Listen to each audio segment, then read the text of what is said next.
The average price for college tuition is more than $31,000, and that doesn't even include room and board.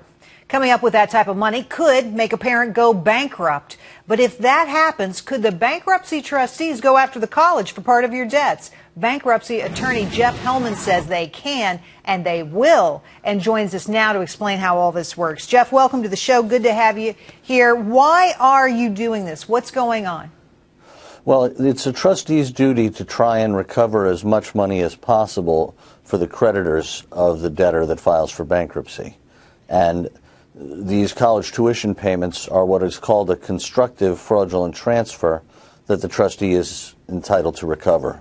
All right, without getting too much in the weeds here, in terms of the details of bankruptcy law, let's talk a little bit about sort of the broader picture here that may be causing all of this to happen. Because, look, parents across the country are struggling with these tuition bills. It seems to me it's very likely that tuition bills are putting people into bankruptcy. Do you think the burden of these bills is causing this to happen, is encouraging people to file for bankruptcy, reorganization?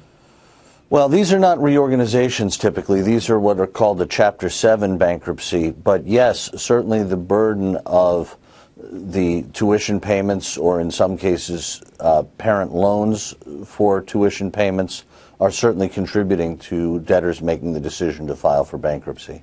Now, here's what I don't understand. Normally, it's the duty of the folks who racked up the debt to pay it back. But in this case, you're going to the colleges to get money. How is that possible?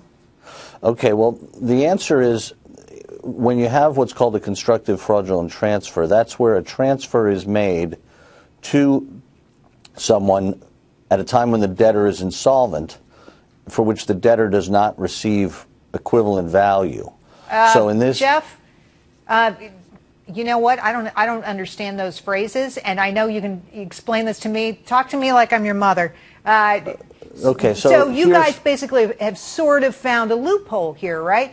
A way to get around this requirement that all these debts be paid back. And it's essentially that mom and dad did not pay for the education for themselves. They paid it for their children, correct? That's it. Because mom and dad have paid for their children, the benefit that the college provides is a benefit to the children, not to mom and dad.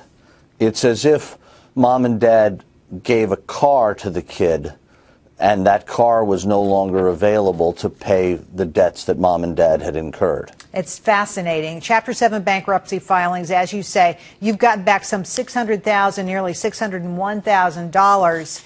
And on the backs of that, I think the number that's critical to understand here, college tuition has gone up 146% in the past 3 decades. That is causing immeasurable harm to families across the country. Jeff Hellman, thank you for coming on the show tonight. It's great to have you here. Thank you for having me. I appreciate the opportunity.